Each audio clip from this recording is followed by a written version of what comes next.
याच्या पाठीमागचं कारण आहे इलेक्ट्रोस्टॅटिक फोर्स, म्हणजे स्थितिक विद्युत बल याला म्हणतो आपण. हे होते कशामुळं?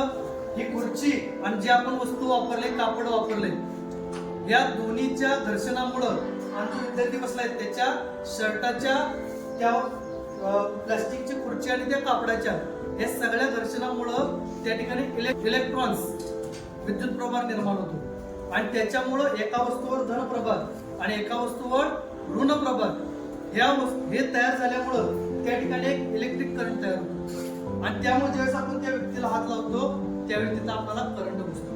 म्हणजे काय होतं, तर धनप्रभार आणि ऋणप्रभार त्या ठिकाणी झाल्यामुळं त्या ठिकाणी विद्युत प्रभार साठून राहतो आणि ज्यावेळेस आपण त्याला हात लावतो त्यावेळी तो पास होतो.